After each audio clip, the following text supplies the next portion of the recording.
pito e kāinga loto, pape ke whamiri. O kuna o si mau I loto whare loto, pape ke kao taine tāpo o tō lahi au pito. Te wakai at ke ngahi fufonga keke, me ngahi fufonga fo o. Unau ahia whare loto pui makulata, koe uhi koe whie kau whata mai. Mo e toenga e whamiri o Langilua Kivalu, koe uhi koe o wau Misa whawhetai. O nei fuafua momoia koe whee lau Misa o pongpong koe ni.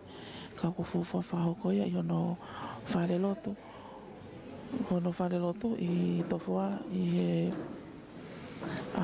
ahoni aho tolu eni o siulai ke aho tokonaki. Alo maria o pito anatula pa ku la a pa ku whawhiawhia te seo atu ki he alo maria me ako toape ne ongo ne ai nga whanki I alo tamaki ka ki he hawani mo ahoni la a lele pia alo maria lele ahoni whatatau pe mono aho ko hui ko e aho e na whai ono lotu a mono whakamohi me ulu ko hui ko e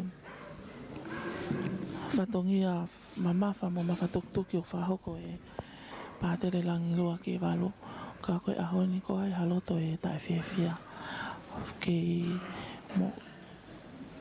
mo uilele pe ai whae ai whine e ki a Langilua ko a kata Kivalu kune iheni pia pehe ki he toenga e ngahi tau kete pa moe ngahi to whawhine Langilua kau whata mo tau tolo e whiawhine ko hipe koe whakahaya ke whiawhia pa moe whawhetai I he ikuna o e whiinga nei whai e Langilua ne ngona e keki a halafononga na e whai ngofua na e ai pe ngai pore na e whiau pa moe tamau eki koe ni e whiinga nei whai ke whawhetai ko lusia ki taulanga e whiinga kune lava elele e whiinga nei whai o ho lava o whakahoko ia ke ne hoko koe Patele pa e ahoni o whiawhia tāko tope pa pehe ki he koe whanau tama fo ke nea e palo ki apea pa koe haloto e tai whiawhia tāko toa whiawhia whamili whiawhia siasi whiawhia e tāko tope koe uhi koe lava mea ko whahoko e tō tāko e ni koe ngai aho pe kutau situ a miai na e whahoko e fuafua Misa ia e Patele tahane whahoko e lapa pia koe Patele nono whikaua o ku hanganaki mei e mua e hongo Patele mei he lolo a halai walu pia ku amanaki pete tau toi kau whakataha e ngahi o wau koia mei e lolo a halai walu mei wawa uia I e wike kahau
tau ke tari pe foki ke me amaya e katnari ka ko mau maria e ka o tangata e Patele pa mo e ka tau i Misa ke ki hono tari o e me amaya e tangata e katinari so ne pati tapa ni mafi te tau ka whakataha i o wau Misa whawhita i o e pongko ni.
Tau ke tari pe foki ke tau kamata i he pongpong ini pe ako i motolong mo ma to mui mai ai whamafola lea koe ni whamafola koe ni o atanga tonu ia me he wharelo to maria tupu i pakulata me Tofoa ka koe fufua Misa whawheta i eni a Patele Langilua Kivalu na e whai hono whakanofo i e ngai aku tau sito a me ai ne hoko koe Patele te tai o sisi o Tonga mo niwe pe o tau whewhia o tau pe mo tau whawheta i mo tau whakamalo pe ai whakamalo ki he kia akata Kivalu pe pe ke toi ngai family ko hi koe whakakoe loko no whakaongo atu e tau whakamafola lea i he pongpong koe ni tawange o tau inasko toa pe i he ngahi polokalama o tōtou atu pa me he whaleni ka tau te whito ke tau ngahi polokalama whakamafola hanga tono me ngahi whetu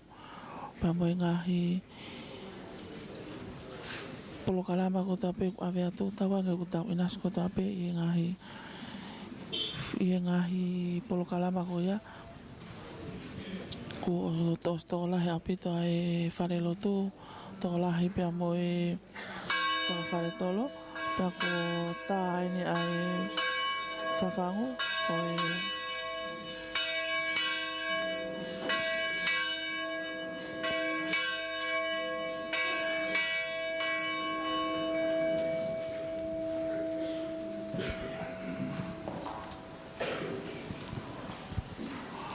palokia pea kau hiva palokia pea fai no tataki o wa misa e pongpongi ni mo fai hiva paulo lato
Wa fai tamai, bemoe alo, bemoe la mariema, oni oni. Wange ke afio e te ki mau, tolo ai eki.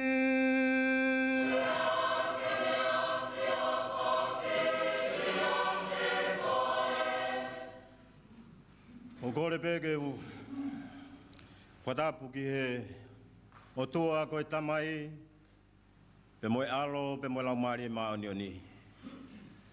Pe hufanga atu he ngahi tala whakatapu kakato pangai e lotu. Kai tuku pe mua ke ata whamalo pe moe whakawhetai fia lahi ai mo ui he ausia ai aho whakawhawhakoni.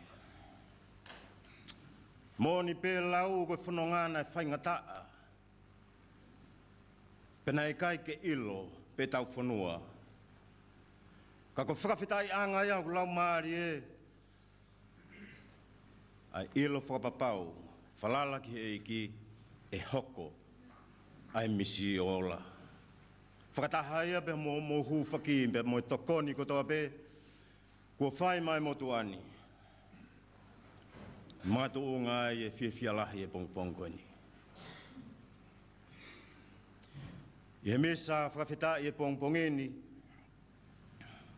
Mana tua e si kāinga pekia ko toa pē. Ka pehe whoki te ki tau toloni hono kātoa. Pea mō ki nau tolu ko toa pē, un nau mamata mai me he o pē. Tau whawhetai ke e ki, tau ilo whapau koe o tua ofa. Pea ku tawhi tau riki mea e ngahi tāpuaki pea mo ngahi rerei ko toa pē. O ki tau tolu, koe mea vai pē he whanonga anga. Pea ke tau hanga ke rewa ke tau tamai whakahe wani, ko rea ene whakamore mā ki tau tolu. Ko hika tau tuha mo tau, pea mo i whi lau. O ko vete ki o tua mafi, mo mo tolu whakai.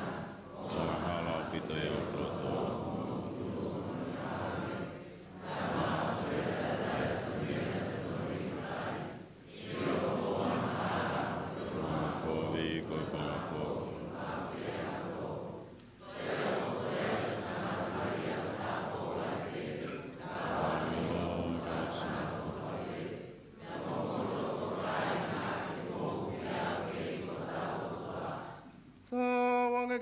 Ka te ki mō tō laita ai alo whai o tua mafi Hone whakamore e tau ngā ianga hala Kai tataki tau tōlu ke mō ui tai ngāta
E ta mai mafi e mau whakalangilangi koe ni a Tomasi koe apostolo. Whakatawangi ke mau au sia e toko ni o ni ngā hiuwhaki. Whakatawangi ke mau e mo ui tainga tai e mau tui ki a Sesu. A e nai whakamahino e Tomasi koe iki. A e o kua whio mo pure whakatamo koe mo lau maari e maoni oni. Koe o tua pētā o taingata pēa taingata.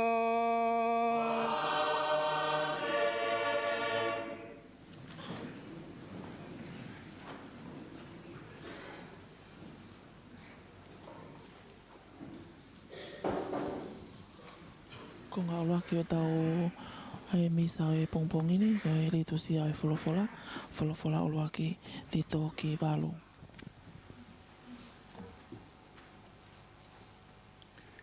Uluaki o e wholofola, senesi, wahe honga fulu māua.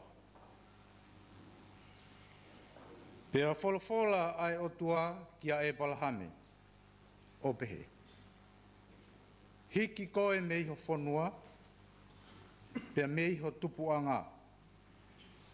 Pea me ihe whare ho tamai, ki he whanua te uwhakaha ki a te koe. Pea te unga auhi koe, koe pure angalahi. Pea te uwhakamonu ia koe. Pea te uwhakatau olunga ho hingoa. Pea te ke hoko koe, koe monu ia anga. Pea te u ofeina, aki nau tolu, te nau ofeina koe. Pea koia, tene tutuku i koe, te whakamala ia ia. Pea e monu ia te koe, ai whahinga kotoa pe o e kere kere.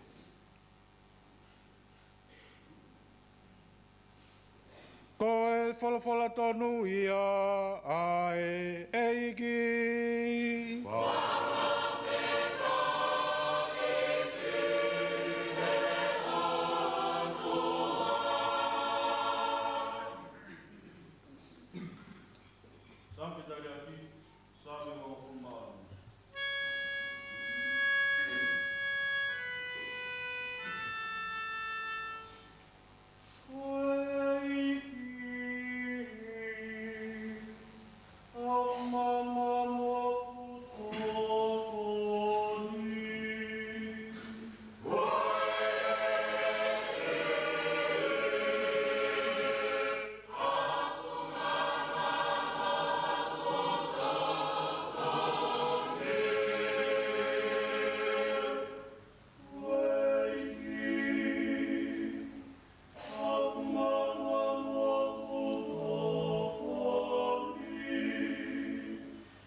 Koe wholofola, o to ia me tohi a Paula, ke kakai kolose, tolo e wahe.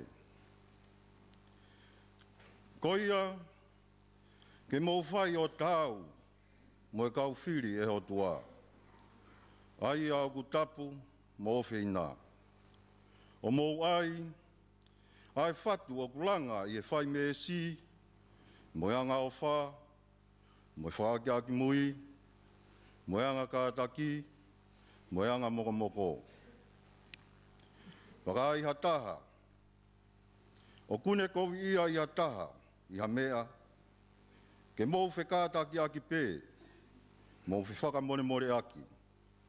Io, o hange e whoki ne whakamore more ki mou tolu e he eiki, ke pehe pē mo ki mou tolu. Pea mou whewhua aki, a ngahi mea ko ia katoa, aki ai o wha. Aia ko e whamau o e hao hawa. Pea tuku a merino a Kristo, ke ne whamau i o mou loto. Aia whoki, nai whaului ki mou tolu, ke lava i o mou sino taha. Kai umaa, ke mou hoko, koe kau whai whakawhetai, ke mātua ki nofo ia ki mou tolu, e wholofola a Kristo. O tū e whahinga poto kotoa pē, o mou whewhai aki, o mou wako neki nā, mo e waloki, aki a ngāi sāme, mo e ngāhi himi, mo e ngāhi hiwa whakalau maari e, o whai whakarekespe, mo mou hiwa i o mou loto, ki e eiki. Pea neongo, pe koe haha mea te mou whai, harea, pea ngā ue, mou whai kotoa pē, e wafa o eiko se su. Mo mou whakawhetai a te ia, ki o tua, koe tamai. Koe whalawhala tonu ia ae eiki.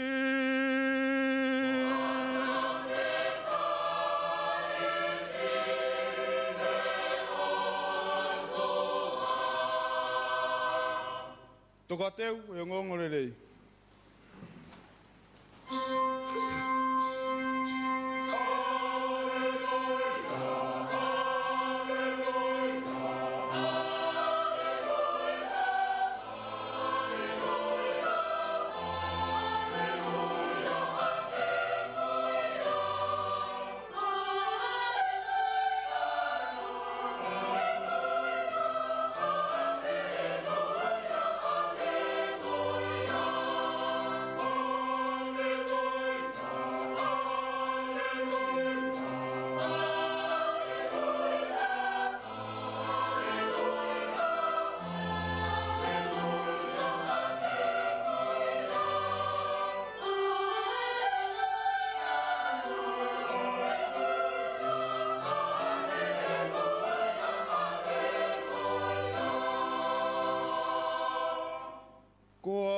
Mama o mamani,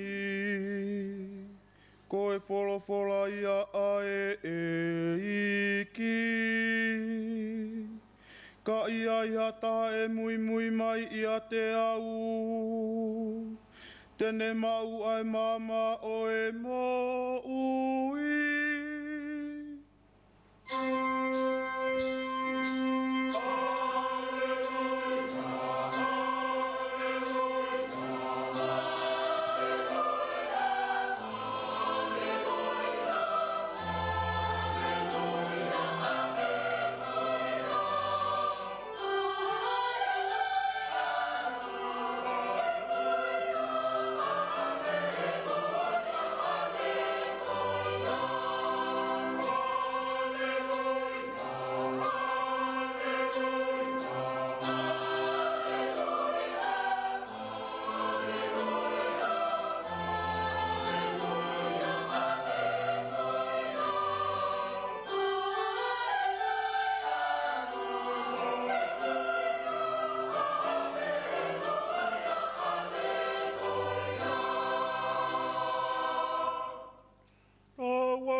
te mo tolu ai eiki.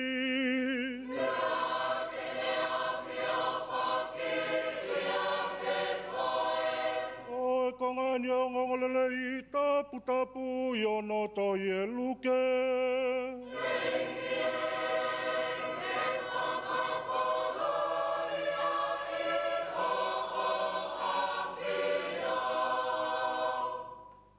Luke ko hono honga fulma wha o e wahe. Nā e whono ngātu e taha se su mo haka kai toko lahi. Pea ne tafoki o talange kia te kinau tolu. He kai ke lava ke mou hau ki he eku kau ako, o ka pau e kai hulu atu ho mou ofa i a te au, i ho mou ofa i ho mou mātu a. Mo ho mou mari, mo ho mou whānau, pea mo ho mou whanga toko ua mo e tua whāwhine. Pea naa mo ho mou mo uipe a mo tolu. Te mou toki lava o kau he ku kau ako, o ka pau te mou fua ho mou kolosi o mui mui mai ki a te au. Tau pehe ko hataha i a te ki mou tolu, o ku whaamu ke whai halanga taua. O ku mou pehe ko i ha, ai mea aku ta tonu ke ne tau mua whai. Gai koa te ne tau mua ta autu hifo, o whikai pe e whiha hono whakamore. Mō wakai pe oku whiunga e ne paanga pia moe langa ko ia. Pia ka pau aku i kai, pia e kamata ne langa taua, ka e i kai osi. Pia kata ia e he kakai kotoa pe e sio ki ai. Te nau pehe e ki nau tolu. Nā e kamata e ngā we, ka aku i kai lava ke whakaosi. Whewhe hatui, e te ulaka atu ke tau moha tui e taha. I kai tene tau mua ta autu hifo ke whapapaui, pe e whiunga e ne kautau e toko taha mano, ke i kunai, ai aku hau mo e ne kautau e toko ua mano. Pe ka pau tene pehe e ia e kai tene lava o i kunai hono whiri. I kai tene whekau hakau tala whekau, ke o area merino ke i mamao a e tui e taha. Ko ia ka pau hei kai ke mau lava o tukuange kotoa ho mau koloa. Pea hei kai ke mau lava ki mau tolu o kau he ku kau ako. O e ngongolere i tonu ia o e eiki.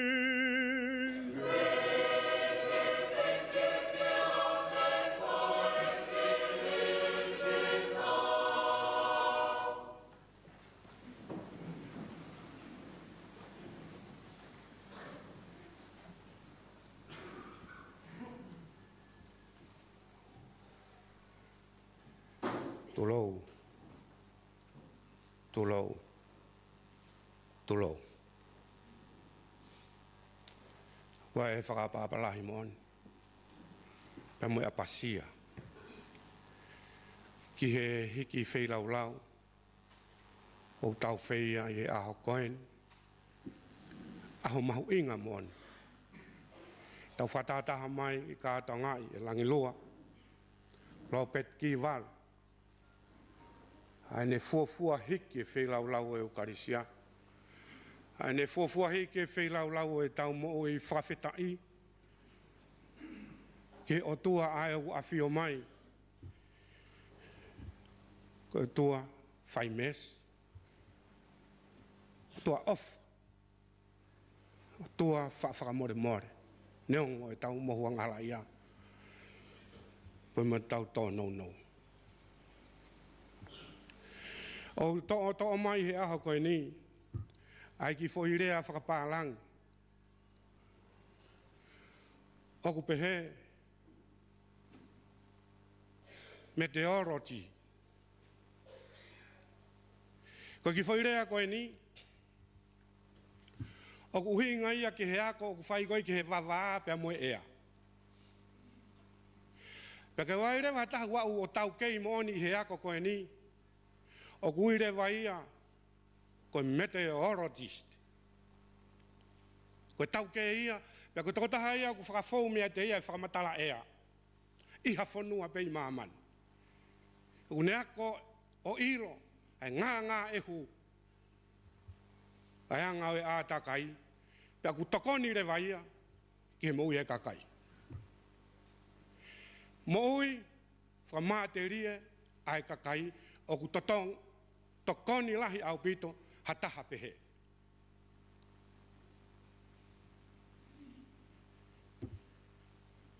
Koe whamiri, o Langilua, Kivalu, he ku fuafua, tō uta, i niwa Tongatapu. Nā e iloi, ai toko taha nā nau tupu mai whangata mai koe ni, o taha ko Mateo, kai ke sola e kai ke mautolo. Whaingoa ki ai a Patele Mateo koe ni.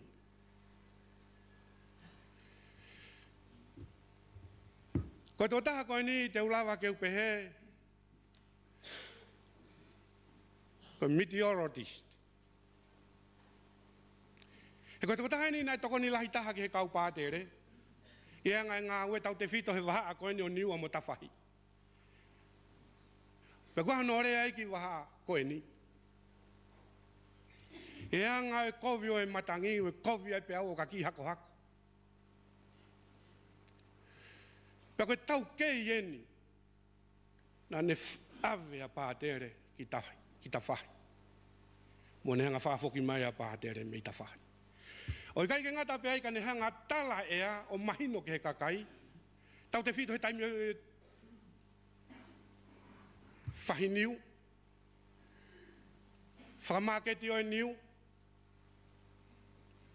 na e amanaki pe ke whahi he hate fo i niu, tapu mo ki tau tolu, o urere o eke ki he vai koe ni. Tange he vai, ore vai he uhaia. Pe he atu, io, whahi, e sai, e la a. Ko whainga tāu kei koe ni pe hoko ai mea kunere aki. Ko mai whakakau koe ni ka tik tau tolu ko hia, koe ne tokoni ki he kakai.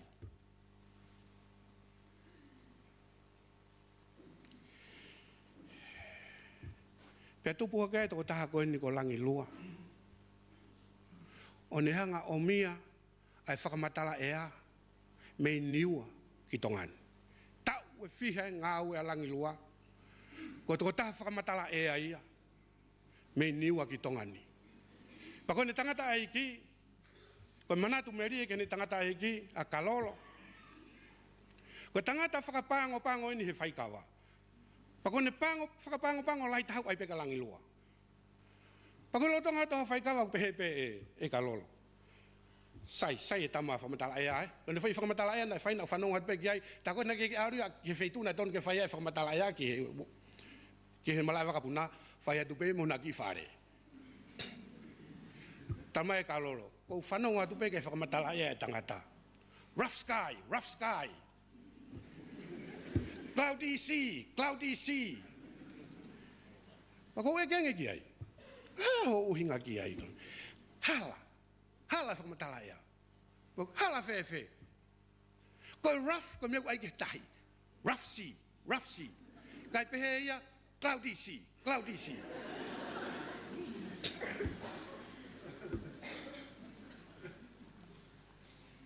Pe hala mo mea awe ke langi pehe ia, rough sky. Hek rough sky.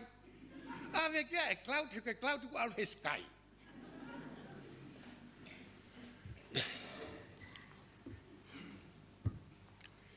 Ko Langilua,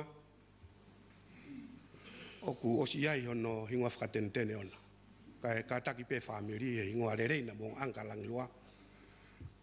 Ai Langilua Robert Kivalu. Oku uia he mau kau seminari o koe o nofoi uta. Mo kau kamensi na wina doria ko Blue Sky. Ui hingoa whakatentene ko Blue Sky. Ko hinga koe ki fo i hiwa i he kawatonga. Koe manako au pito a Langilua ka no hiwa i ki fo hiwa koe Blue Sky. Pe kai piti nau toi whanonga nau tauria hata e toi rereanga no hiwa i. Oi ki fo i hiwa koe ni, o no hiwa e Langilua.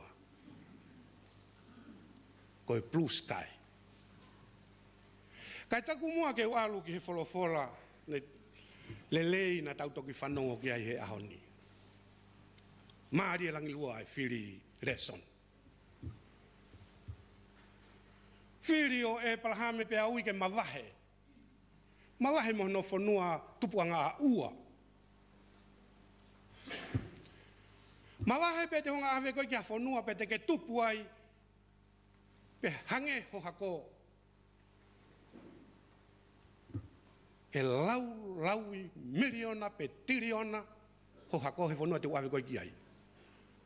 Tau whawhanau mau pe hange koe whetua e langi moe one o matatahi.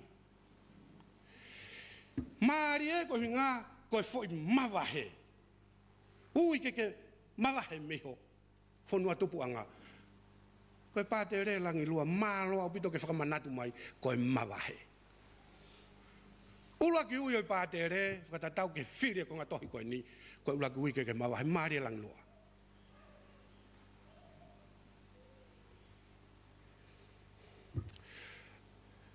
Koe ngongore rei Petu pe mua ke ulau ki he ua ko ngā tohi. Koe ua ko ngā tohi.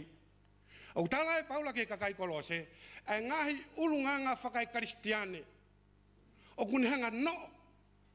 Pe kune hai mo ui whakaristiane. Lawai ki he mea kui koe compassion. Tau pehe koe manawa ofa, anga ofa. Lawai ki he foirea koe humility. Ulunganga whakatoa ki lalo.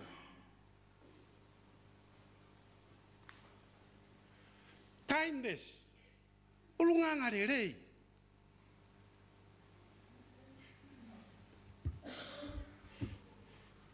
Kakoutou mai ulunganga whakatoa ki lalo. Mua ke taki mua he ngahi. Ulunganga konu tuku mai he. He konga tohi hono ua. Te sio pekita ka Langilua was as mai pe lunga fato ki la loia. Tongatapu i fia mo i taua taina o ku hai ene ulunga fato ki la lo.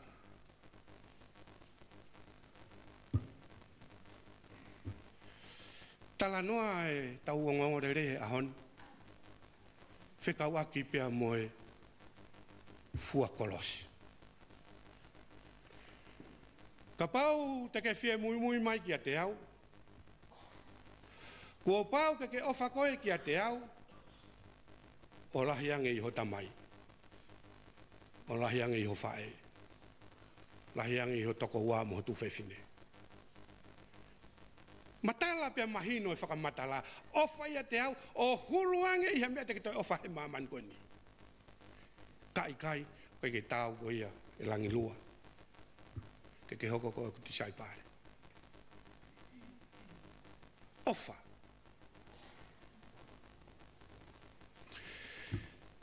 Pe koe whainga whekau, koe ki tahe mea kehe te tau lawa sio ki ai, o hange koe pena e nane rea ki, koe fua kolosi. Koe hae mea e fua kolosi une hanga, o whaka imisi mai ke te ki tau tolu. Koe kolosi o sesu na ne fua o a ke ne hanga tala mai ke mamani ko hea wa weni o e ku tala ngofua ke he tamai ke ave au whakapipiki au ke he kolosi tapu mo ki tau toro ke he atu ki mamani ange ko e lawe ngahi matakari o ku ngari tapu mo ki tau toro whakasesere ke lau ku ke talango fua wa ki he tutuki ko he kolosi ka ki he kristiane ko ya wa wi o e moni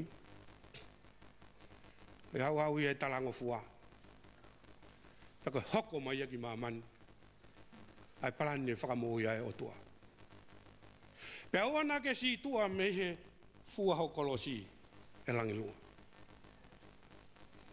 ko ngau kau teolosia lalahi o sia si una honga tuku mai. Ke te ki tau tolu. Ai mo ui whakae Patele. Ai tau te whito ke mo ui koe ai Patele taio sisi. O kui ai pe. Ai kau Patele heni me he kau taha kehe, kau taha maria. Ko koe kautaha maftoprapu o Maria mo Sesu koe Patele Chris. Kana iai ai ki tohi nai mauha ke ai. Ano hanga he tampatere kautaha Sesu. O tohi ai ki foi tala noa no. Kene hanga o whakamahino mai ai e te fito mo ngā ue ai pātere tai o sisi. Nai pehe pātere kautaha Sesu koe ni. Nai iai hakau pātere me kahi kautaha keke. Nā nau whakatahataha ki ha upper room pe ko ha loki i o lunga o ha whare. I he pō e taha koe whai e nau ki whakamamahi. O nau whai ai lotu mohe a kuk asi he ofisi pe kui koe night prayer. Pe ka mata atu pene o nau lotu ku mate uhila. Pa koe tākanga pātere koe niena e tama pātere ai i he kautaha Benedictine. Ka ihane pal fie ai he mate uhila. He kuna osi mauloto ko nau kautaha kuna wako mauloto na tole uloto ai siasi. Fie ai. Mate mai uhila patoki ware lau toko taha pe ia ulong whukautama koe ko kina mauloto ai loto. Pea pātere he kautaha Franciscan. Nai pehe loto e unga koe kautaha whakamasi si vain. Pane pehe, oi, si ilonga e whakamasi siwa e kautaha. Kai ke lawa totongi na mo ua uhila. Pena iai mo e pātere he kautaha kamelaite. Ne mate ko iapa pehe Isa. Koho mau lau maari e whakapātere oku awhio o tua e whetu ko tau pewa ke whakapouri. Awhio o tua e whakapouri, pe sai pe kia ke whakapouri, o awhio pe o tua e whakapouri. Ka koiongo pātere ko me kautaha Dominicans, pe mo pātere, kautaha pātere Sesu, whakawhekiki na ua. I he teolosia ke na whenga ke teolosia ai uhinga o e whakapouri. He koiongo kautaha potolalahi en. Ko pau ke keako koe au ke toke tāka ki toki kau ke hongo kautaha koe ni. Pakuna tangotu whinaua tipeiti.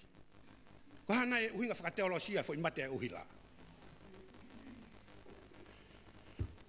Ka e tuhake ai tama pātere tau sisi. O hifo ki lalo ke loki lalo. O whetonge fiusi.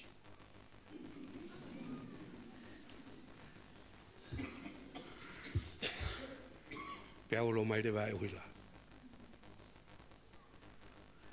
Pea o se palparema.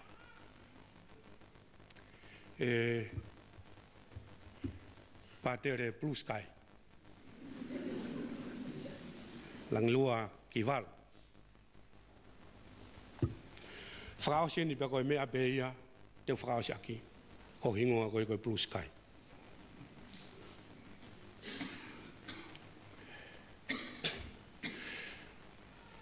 Koe Blue Sky, ka pau e ia he aho e langi maa.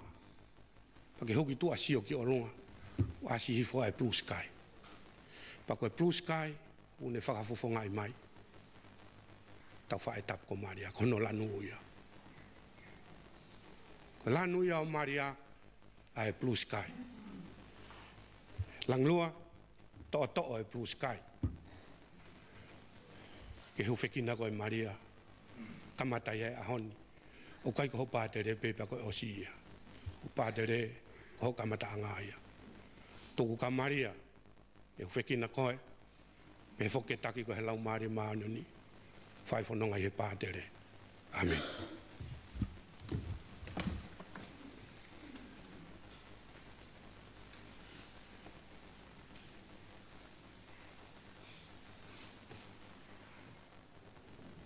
Mo mea kere ma ke talaki e tau tui.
whē mau, te ngahi whakam kotoa pē o toka i o tau ngahi loto.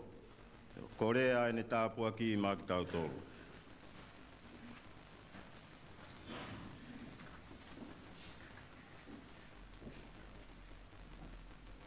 Huwhekina o Tongatapu. O kutuku pā le mo'ui ke tataki hosiasi. A ke mama me he lau maali e maa oni oni. Mo e huwhaki ai whae tapu ko malia. Whakatauange mo malu iange a Tongatapu whalakiko ke hoko i he melino mo e fia a ngahi whakatuutuu ki hono whatongia. Pea ke whakatau mua maupe ke whai ho Whinangalo. E kia tal mai moe mau koreni.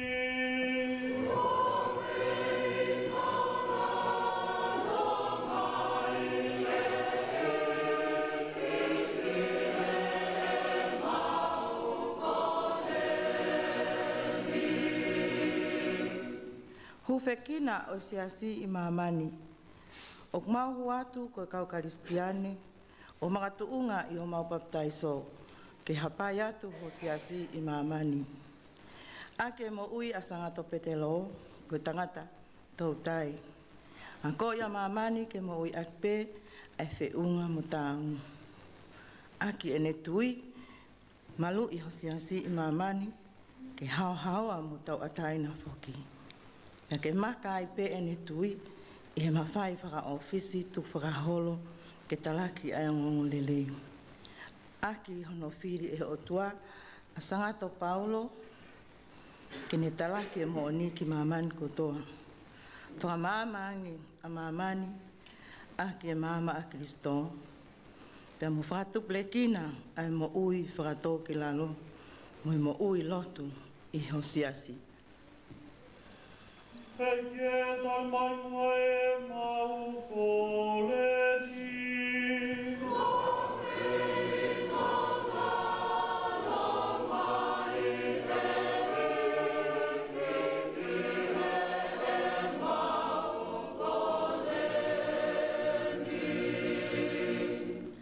Huwhekina, ho tau whamiri, whakapalokia. O ku mau hanga atu maupe kia te koe, e iki, iho mau mamahi, mo e mau ngahi fie mau, pe au ku iai ai nonga.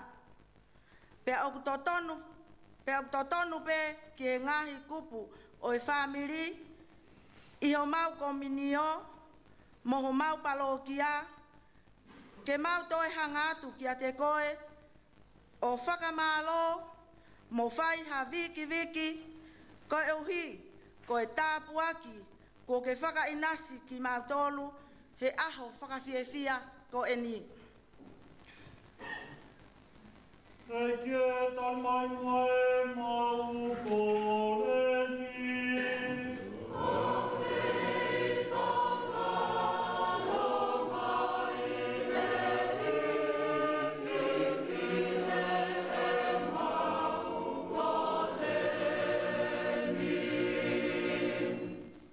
Huwhekina o kau toka me kau pekia ho tau palokia. Ko e hala ko papa, ka koho o whakatu e iki, o whakaofo mau pē ki he e mau mu ui. Ki a te ki nau tolu o ku towhanga he mamahi whakaesino. Whakatauange, ko e nau inasi ia he mamahi mo pekia ai e iki. Pea ke hoko ko nau whakamaa oni. Kia ki nau tolu ko pekia. Pea koe uhi o ku mau whalala mo whakapapau I ho whai manawa o wha. Whakatauange ke nau wawe mātā ai mo ui ta engata I ho pule anga. E kia tal mai moe mau koreni.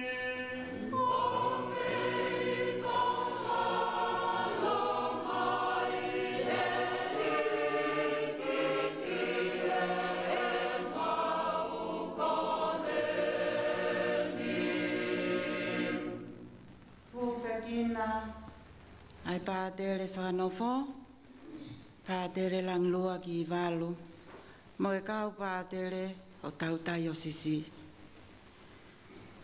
Ko e whakahoko whatongia a ki e ofa, o malawa ai hono whakamā oni e maumo ui. Whakatawange e iki, ke alasi mu a honau loto, a ki ai mo oni I mea o mo ui. A ho o whai ho kakai, ke nau whai pehe. A ho o awhio, i ho nau loto ngā, ke nau talango fua mo whakaongo. A ho o ui ki nau tolu, ke whai to tonu, merino, ke nau tari ui. Pea tokonia ki nau tolu, ke nau manatu maupe, ai ofa, mo e whoaki mo ui a hao alo. E ke tal mai mai mau koleni.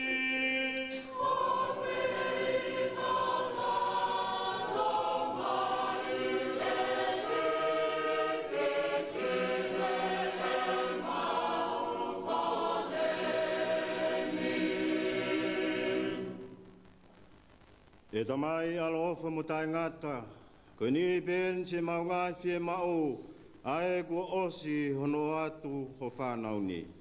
E ke tari mua se mau kore pia ke whai tāpo e kena ki mau tolu. Pe mo ngai fie mau ko toa pe o kulilo i o mau ngahi loto. Ku whangatu e mau kore ni a Jesu Kristo ko mau eiki.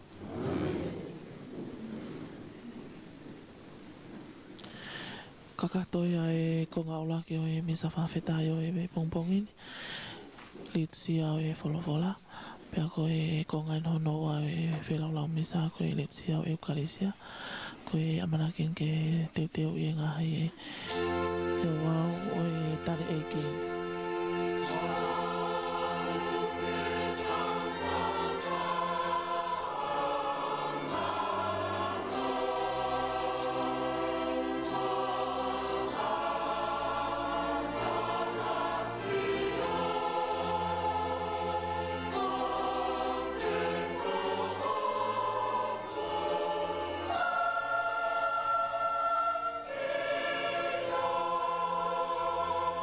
Yeah.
ve sini pe tonga yo mau faita po kina. Ko ia ko ma mau mo ke ni ki o afio. E ko fua ia ka ka tangata mo fe fine ko to i kele kele. Tawange ke hoko ia ko ma whakamo ui ma mautolu.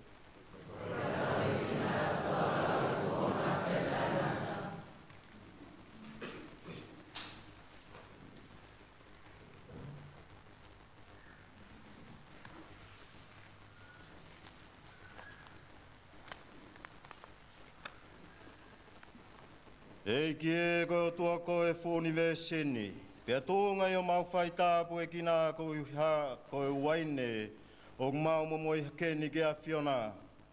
E koe fua ia e whakaongosia e tangata mo e whiwhine ke fuwaine. Tawange ke hoko ia ko mea inu whakalau maari e mautolu.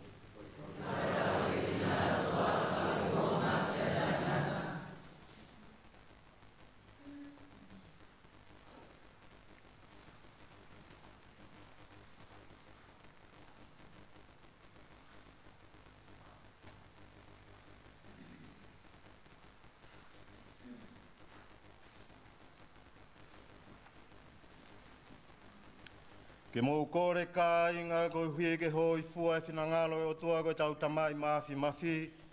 Ke he ku whei lau ni, he ko haa mou tolu whoki e a whei lau.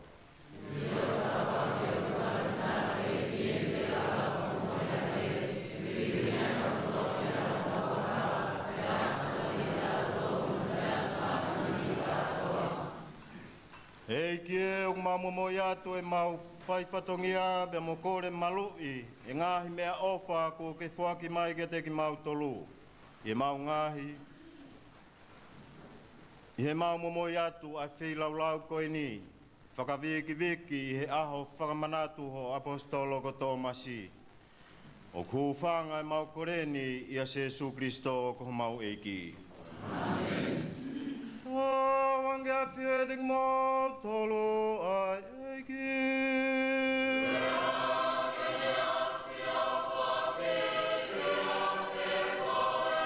Eki hage o mauloto.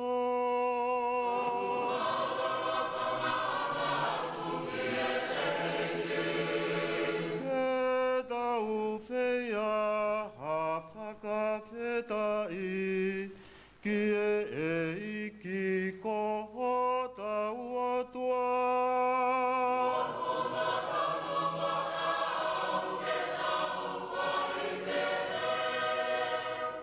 E tamai mafi mo o tua mo oi, o mau whairere i mawai pe me wheitō kotoa pe. E mau whai a whakamalo ke a Fiona o tuonga i o alo ko Jesu Christo ko mau eiki. Ko ke langa ho siasi he kau apostolo, ke tūloa tae ngata, ko a whakailonga ki mamani ho oni tae ngata, mo a kosperi mo oi ke o ngona hono re o i mamani, ko haloto ofa. O mau hiva aki ki ho vikia mauai pe ai a Fiona, o mau kau mo ngahi ho site o e langi, e mau hiva whakalangi mauai pe.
koe pe ai fungani maonioni, pe koe pe foki ai tupuanga maonioni fua pe.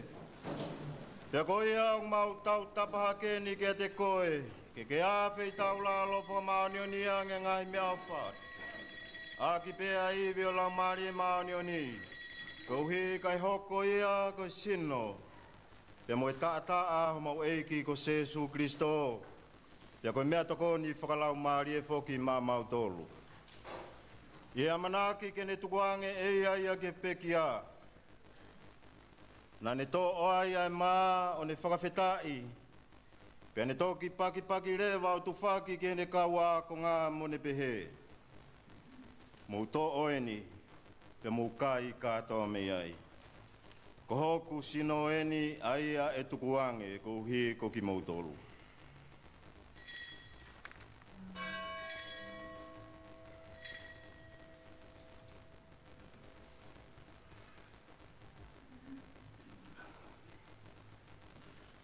Pea hiriange pe na tau mawhana ne to'o foki mo ipu.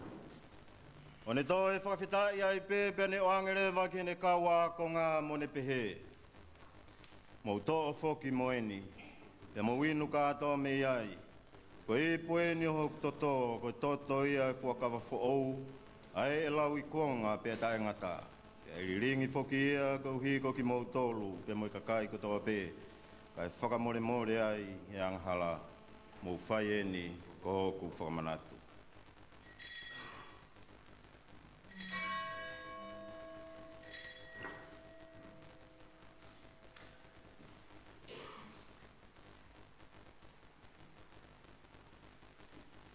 Koe misiteri e ni o e tui.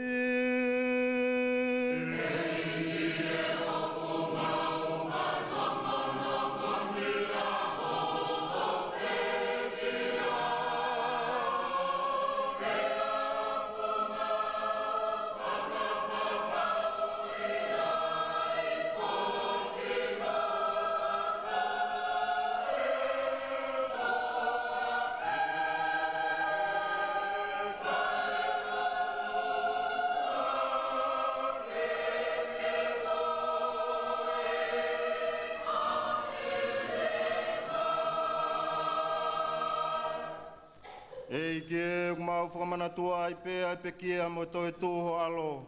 Pea ko ia o tūngai ai mau momoi hakeni. Ke a whiona ai pāne oi mo ui pe mo hipu foki oi hui taingata. I o mau toi whakawhetai foki kia te koe. Ko uhia ko e a whei tau lalo e a whiona. O tūku mai ke mau unu atu ke whai ho tauhi. I he lotonga o ao eiki. Pea o mau toi kore mamahi atu foki, ke loto iai pia te ki mau tolu e wowo ngataha. Tōnga i ngā ue a lau mari maoni o ni, te ria ai sino mo e taa o Kristo, ai o amanekina ke mau kaunga tāri whakataha. E ke hanga i fufonga i fumua ki o siasi, ai o rotonga mawhola atu e funga o mamani.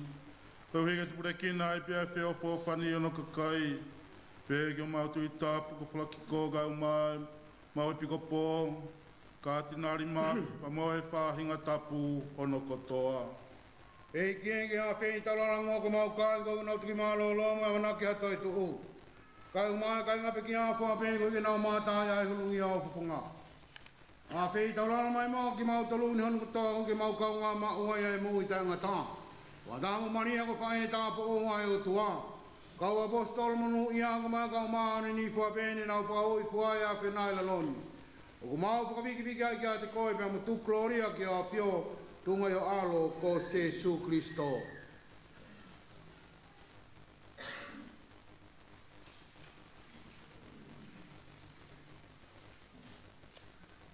Oi hui ko Jesu Kristo, whakatamo ne a pio, pea tunga whoki a te ia. Oku whaia ke ni ai ki a te koe o toa koe tamai mawhi. Whakatamo lau maari e maani o ni. Ai langi mo gloria whakawhuri. Ho tangata pea tangata.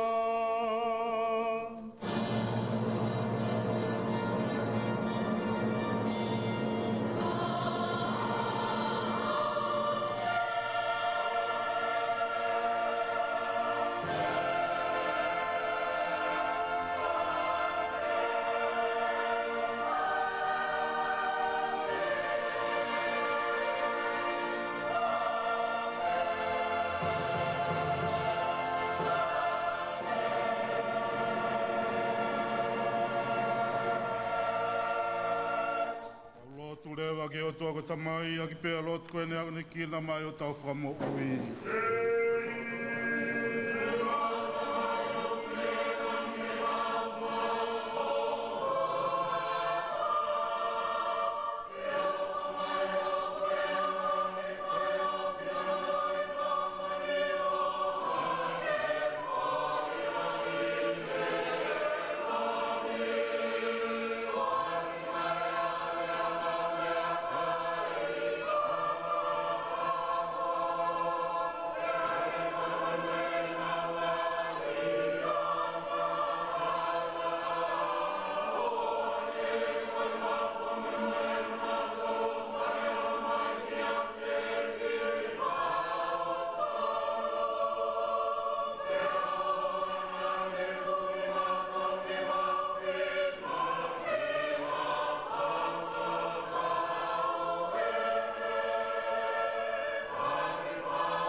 Tangi atu ke whaafi ki mautolu me ngāi kovi fuape. A whei tau lalo ke toka I bea merino I loto ngā ho mau ngāhi aho. Pea tōnga he toko ni mai ho alo ofa. Tawange ke mau nofo tau atai nai me ngāhi anghala kotoa pe me ngāhi whaingata ia. Ka mau nofo tarifaki ai pe ke toi haere mai a mau whakamo ui ko Jesu Kristo.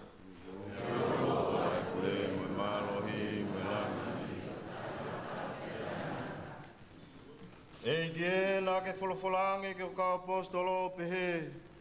O ko atu, māmou tolu ai merino, ko hakui a merino, ko whaki atu māmou tolu. O ana ke a whio ke mau ngāhi angahalaga ki he tui ho eklesia. Pea ke tuku mai mua māmau tolu. Ai merino mo I wowo ngataha ho pure anga, ai o ke a whio mo pure ai o tae ngata, pea tae ngata. Tawange ke toka maua I pēte ki mautolo ai whie marie ai eiki.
Koe ni a kena tua ayong ni fo ave ang halama mani. Mono ia ka koknau tolu o whawhi i ki katoa ngai alo oi o tua.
Koe lolo tongani o ko whahoko e o au tari eiki.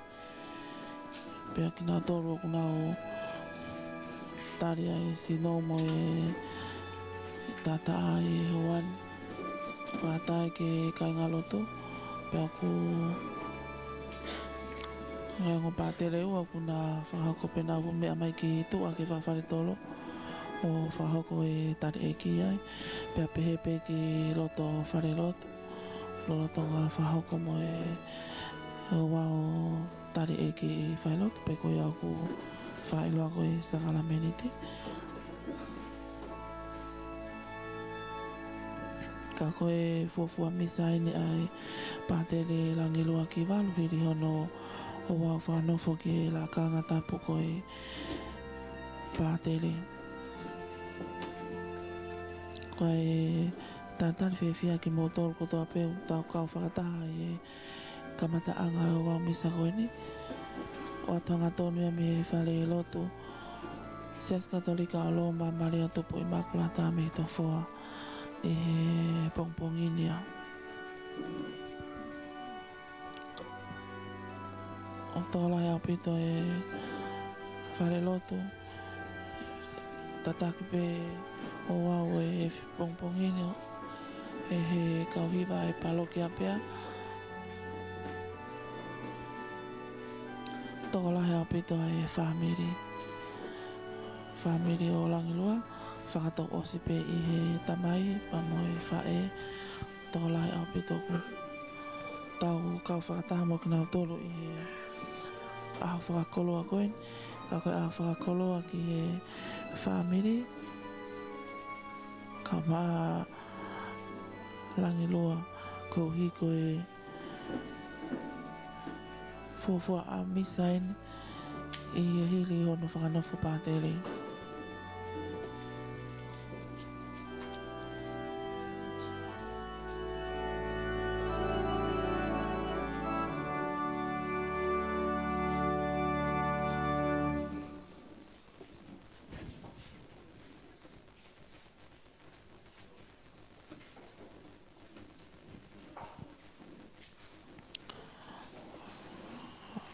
Kei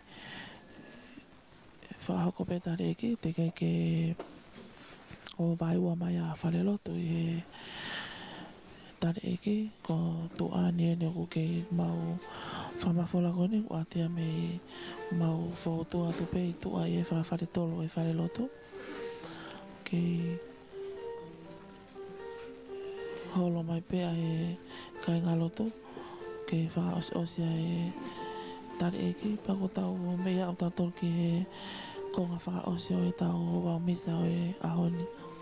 E hiri whoki a e wau Misa ko e ahoni, te tau hokatai pe ki he kawa o e Patele. Pea ko te tau whakaosi ki he holo whale masiva, i he pesi Facebooka, Broadcom FM Broadcasting, ki hono maalari mo hono whakawhiawhia, katoanga whiawhia o e whamiri.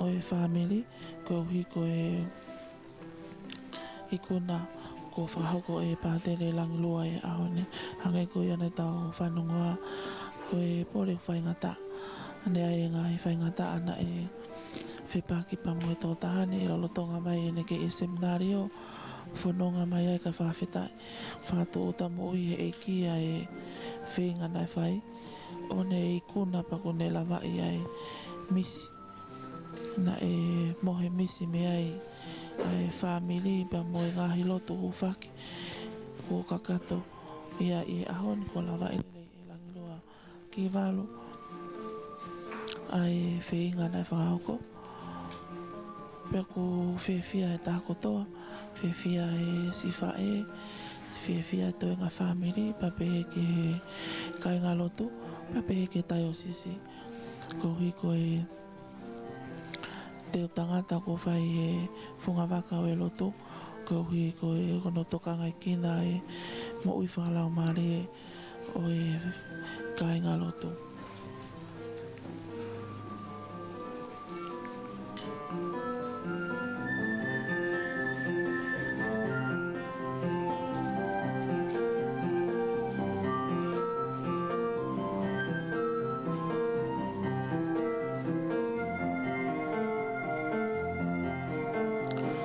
Misa o e ahoni na tataki pe kauhiwa e palokia pea mo e nau whai hiwa ko Paulo Latu Maria pito e ngai hiwa ko whai ono teu teu ko hiki whai e ke ono whakalang o e misa whawhetai o e ahakoeni.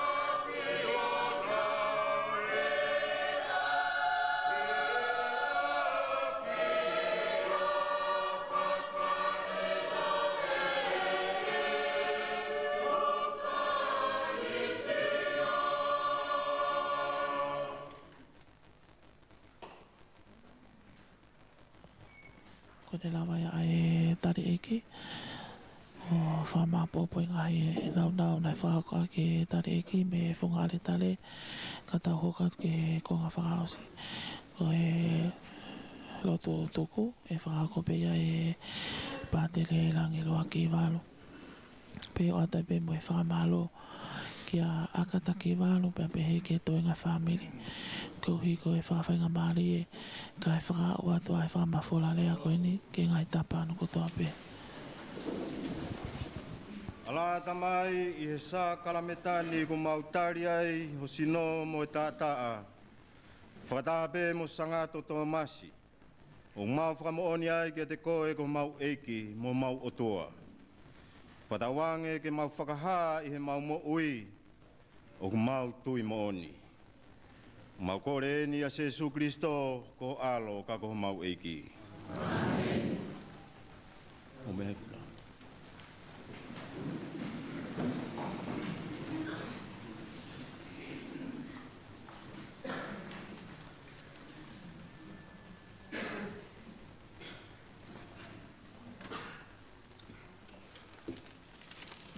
Malo, ate ai puenga ue. Tapu ki afia tol ka heo tua te tawa hanga.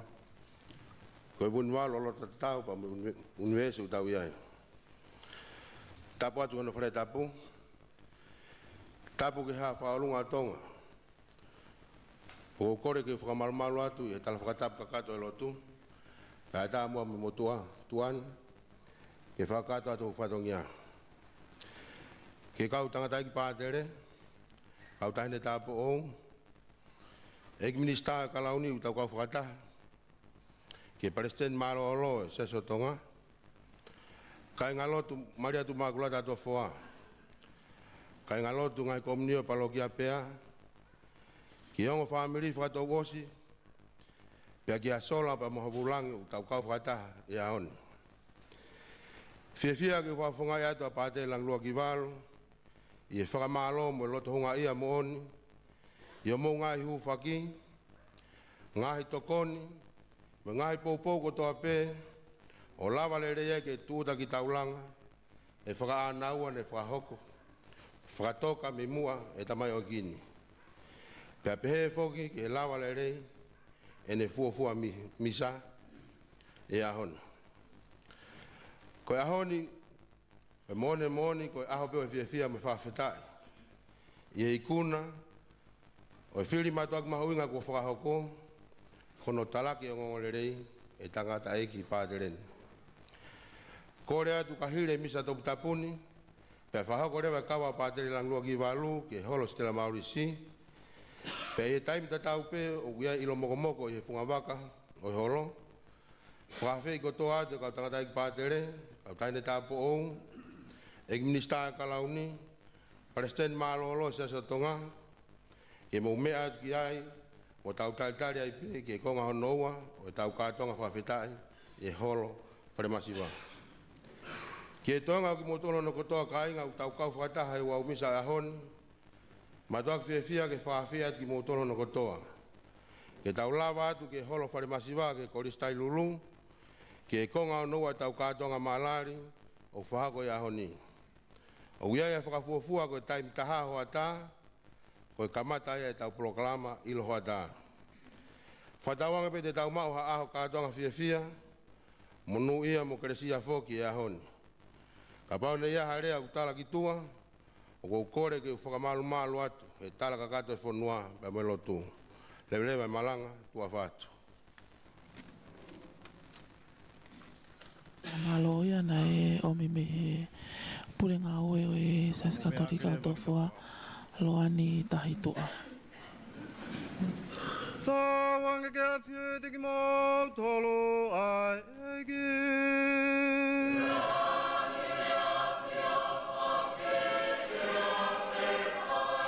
Tā wange ke hifo mai ke te ki mō tolo e tāpua ke o tua mafi. Ko e tamai, pia mo e alo, pia mo e lau mari e ma, oni.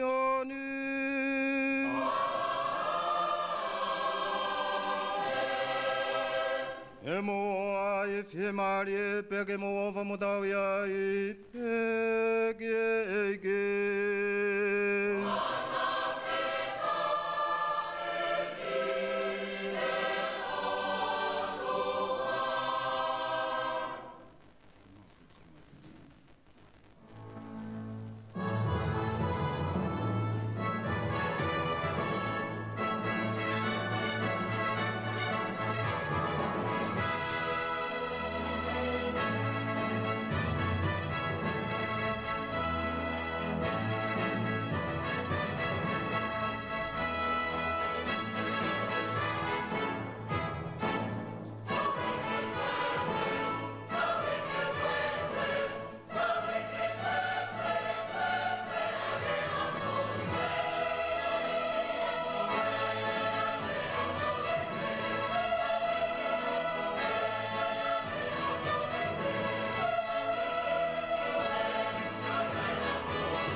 whakakato ia o wau Misa whakawhetai ka koe Uluaki Misa o Patele Langilua Kivalu pongpong koe. Nai o Tongatapu ia me wharelot Maria tupu il makulata me Tofoa. Tawange na ongolele at kating motolo no kotoa pe na tau kau whakataha kamataanga o wau Misa koe ni. Ha umai ki whakausinga koe ni pau tau kau whakataha pepa mo hiwa na tau whanongo ki ai koe aho ene o fia ko ikuna whatongia na whakaihono whakahoko. Ko tatau atu mau whai whatongia pe me he whailot Maria tupu i makulata ai leitio kei hoko atu pe ai whai tā Facebooka me he holo Stella Marisi koe kawa o Patele Langilua pe te tau whakaose ai ki he holo whale masiwa ki Tailulu i hoko ai taha. Whaua peka whai whatongia me he whailot Maria tupu i makulata whai tā Facebooka pita takafua whatalevu tuifua me he le tio le seatana tohi mo alipate ki sina kua wilaisane pua ta foki he ki he vikilani ki a kua neti ke o me hoko ate taungai polo kalama malo kua neti.